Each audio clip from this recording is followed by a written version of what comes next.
5वें पाठ में भारत महिमा के बारे में पढ़ेंगे, जिसमें अस्माकम देशः दिया है। भारत महिमा के बारे में इसका गद्य दोलन है, इसकी परिचय दिया गया है क्या है इसमें। उसके बाद इसकी पद्यात्मक जो श्लोक है वो हम पढ़ाएंगे। इसमें है अस्माकम देशः भारतवर्षम इति कथ्यते, हम लोगों का देश भारतवर्ष कहा जाता है। अस्य महिमा सर्वत्र गीयते, इसकी महिमा जो है महत्ता को सभी जगह गाई जाती है, गाया जाता है। पाठेस्मिन् विष्णु पुराणात् भागवत पुराणात् च प्रथमं द्वितीयं च क्रमशः पद्यं विहितम् अस्ति। इस पाठ में विष्णु पुराण और भागवत पुराण से प्रथम और द्वितीय, पहला और दूसरा क्रमशः जो पद्य है वो ग्रहण किया गया है। अवशिष्टानि पद्यानि अध्यक्षेण निर्मीय प्रस्तावितानि, और अवशेष जो बचे हुए जो पद्य हैं वह उसका भी निर्माण करके निर्मीय प्रस्तावित किया गया है। भारतम प्रति भक्ति अस्माकं कर्तव्य रूपेण वर्तते, और कहा है भारत के प्रति हम लोगों का कर्तव्य है, भक्ति जो है हम लोगों का कर्तव्य है। जो भारत के प्रति हमारी भक्ति होनी चाहिए, हम लोगों की भक्ति होना चाहिए है। अब इसमें है पौराणिकी, पुराण से जो लिया गया है। ये गायन्ति देवाः किल गीतकानि, गायन्ति देवा किल गीतकानि,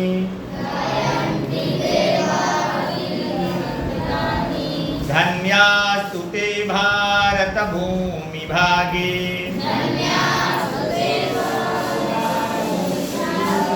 स्वर्गा पवर्गास्पदमार्गभूते,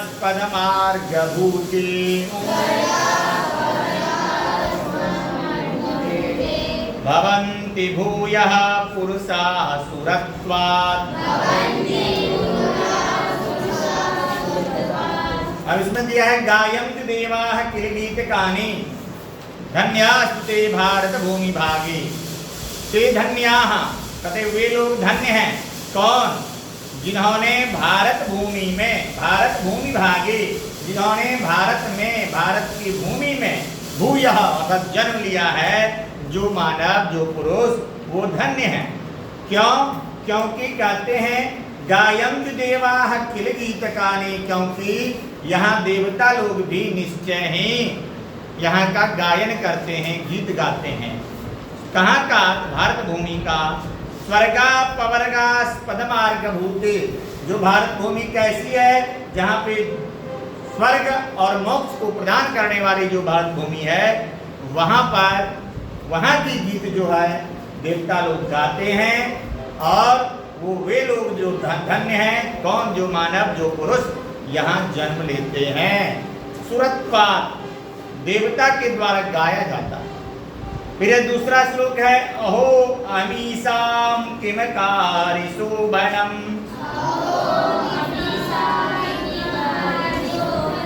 मिला के बोलना है। अहो अमीसाम किमकारी शोभनम,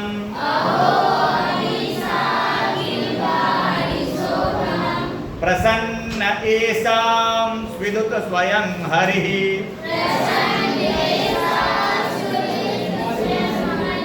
यैर्जन्म लब्धं नृसुर भारताजिरे,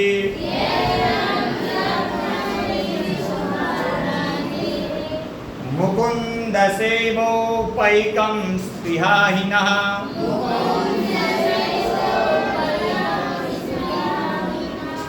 अहो अमीसां किमकारी शोभनं, प्रसन्न इव एषां स्विदुतं हरिः, यैर्जन्म लब्धं नृसुर भारताजिरे।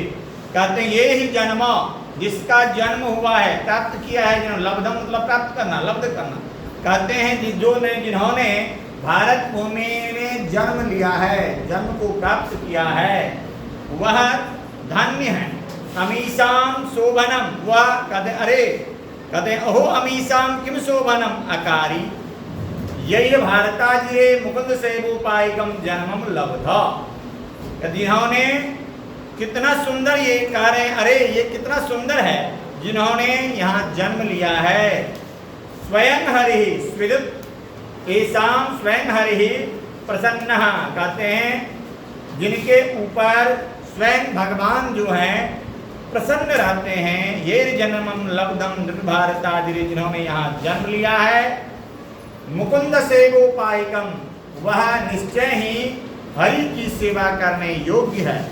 अर्थात जो भारत में जन्म लिया है जो मानव, वह हरि की सेवा करने योग्य है। यह कितना सुंदर यह बात है, ये इसमें इसको बताया गया है। फिर दूसरा श्लोक है आधुनिकी।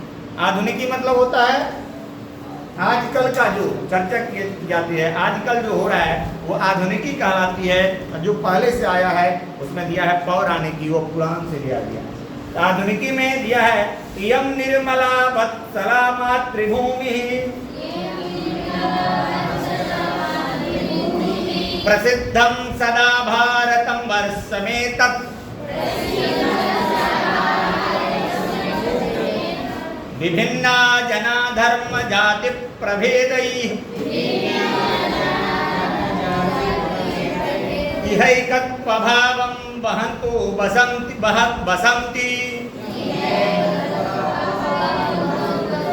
कहते इयं निर्मला वत्सला मातृभूमि। इयं मतलब यह मातृभूमि अर्थात भारत भूमि जो हमारी है निर्मल है, सुंदर है, और वत्सला मतलब ममतामयी है। ममतामयी और सुंदर यह निर्मल है। कौन? ये भारत भूमि, ये मातृभूमि। प्रसिद्धम सदा भारतम वर्षमेतत्, एतत् अर्थात यह क्या है?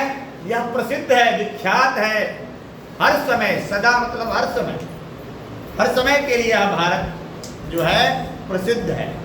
विभिन्ना जना धर्म जाति प्रभेदैः, कहते किसके लिए प्रसिद्ध है? तो विभिन्ना जना, विभिन्न नाना प्रकार के, अनेक प्रकार के लोग जो हैं यहाँ, और अनेक प्रकार के धर्म और जाति के लोग रह रहे हैं। वो कैसे रह रहे हैं? तो यह एकत्व भावम वहन्तु बसन्ति, यह रहने के बाद वह एकत्व मतलब एक भाव में, एकता के सूत्र में वह बंधे हुए हैं। अर्थात एक भाव से वैर न करके, शत्रुता न करके, और वह इस भारत भूमि में रह रहे हैं। इसीलिए यह भारत भूमि प्रसिद्ध। पुनः अगले श्लोक में है विशाला स्मदीया धरा भारतीया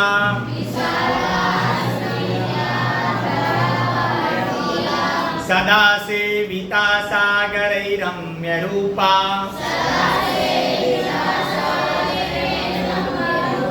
वनै पर्वतैर्निर्झरैर्भव्य भूति वहन्ति वीरेशा शुभा चापगाभिः।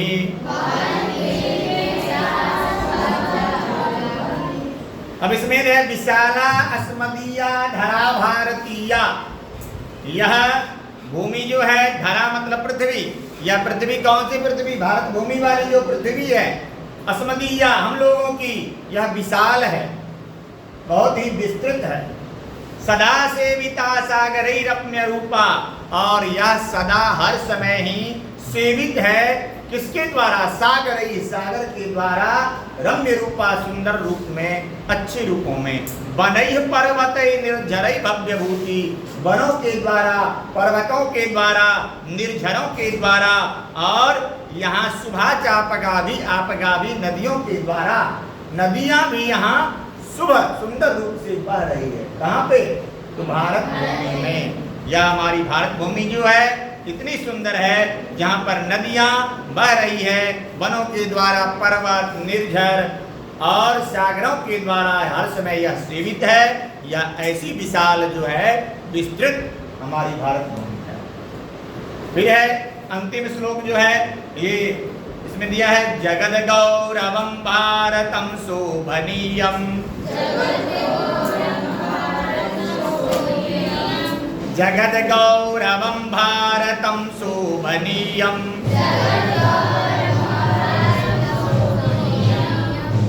सदा अस्माभिरेतत् तथा पूजनीयम,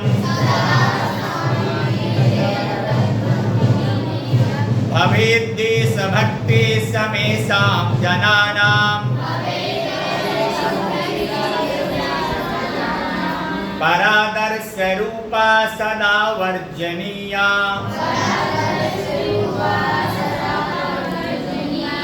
कहते हैं तथा शोभनीयम जगत गौरवम एतत्। एतत् मतलब यह, सदा मतलब हर समय, जगत गौरवम संसार का गौरव है, सुंदर गौरव।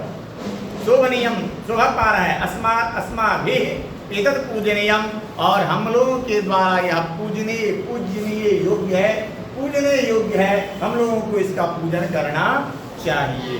भवेत देश भक्ति समेषाम जनानाम, और क्या होना चाहिए? भवेत मतलब होना चाहिए, देशभक्ति समेषाम जनानाम, सभी जनों के लिए देशभक्ति होनी चाहिए। परादर्श रूपा सदा वर्जनीया, और यह परादर्श अर्थात आदर्श रूप में यह होना चाहिए। आदर्श मतलब क्या? यह आकर्षण योग्य है, और आदर्श रूप का मतलब उदाहरण के रूप में हमारी भारत भूमि का कहीं भी उदाहरण उपमा के रूप में दिया जाए, ऐसा आकर्षण योग्य मेरी भारत भूमि है। और आज की कक्षा यही समाप्त होती है। आप लोगों को कोई पूछना है तो पूछ सकते हैं विद्यालय में भी, और इसके अलावा आप बाद में भी पूछ सकते हैं। आज जय हिंद समाप्त।